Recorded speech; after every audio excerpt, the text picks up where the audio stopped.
Oh yeah, brother, I can't believe it's Cocktober already.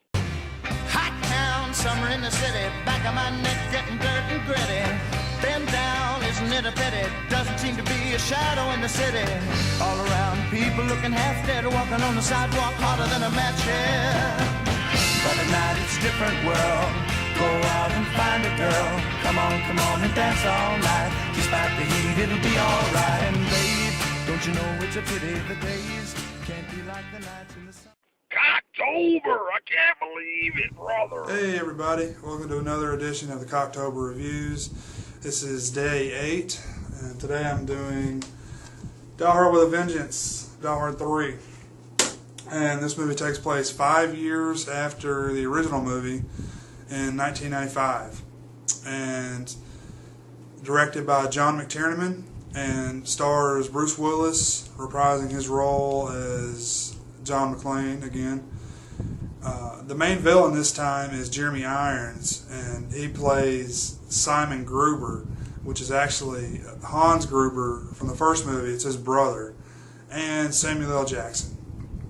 This is back when Samuel L. Jackson was getting really popular and was starting to be in like every movie that ever comes out.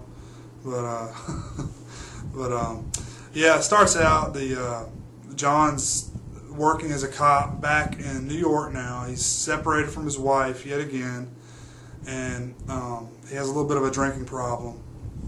And a bomb goes off, and the guy, they get a call soon after saying, let me talk to John McClane, and John McCain. But yeah, let me talk to John McClane, and he basically says, I want to play a game called Simon Says, and if you don't play, I'm going to blow up another bomb somewhere. So, of course, he goes along with this, and the next thing for him to do is to put a sign on that basically says, I hate African Americans. And but not as PC as that. It's a derogatory term written on the sign, and he's walking through this neighborhood, and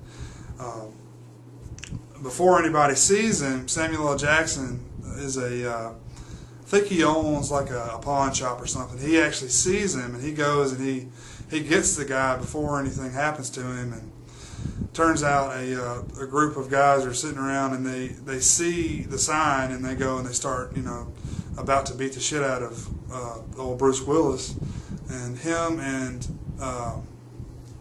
Samuel L. Jackson get in a cab and drive away. And that's how Samuel L. Jackson gets pulled into the whole deal, because from that point on, he's with John the whole time. And yeah, they go throughout the movie going through the different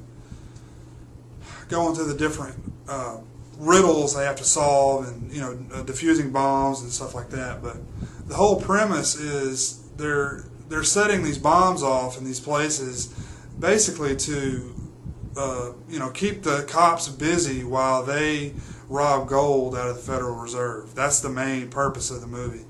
And yeah, I mean, it's a cool installment. I like the addition of Samuel L. Jackson's character. It's I don't know, he's a really negative guy, and he's like a really racist guy too. He basically, like, everything John asked him to do, he's like, do you know how to use a gun? He's like, whoa, because I'm black, you think I know how to use a gun? So I don't know, I guess it adds a little bit of comic relief, but it kind of gets a little old, but I really don't like his negative attitude throughout the whole movie, talking about race the whole time. I really don't like to focus on that too much. I think society would be a lot better if people would stop focusing so much on race. But yeah, it's a big part of the movie, and different aspect as opposed to before, because in the two movies prior, the main characters with John were African American as well, and they never, it was never mentioned that, you're a black guy and I'm a white guy. It was never said like that. So it's kind of, I don't know, it throws a different element into it, but it's kind of something I don't really like as much. But I don't know, it's just my personal opinion on that. Because, you got my boy Reginald Ville Johnson, in the movies, and it was never even mentioned, that, oh, you're a different race than me. We need to bring that up and make a big point about it in the movie. But I think they focus a little too much on that in the movie. But again, my personal opinion. But yeah, it's a really good film. I know when I was younger, I always used to get this film and the second film mixed up. So watching these again back to back really kind of helped me, get it in my head what was what.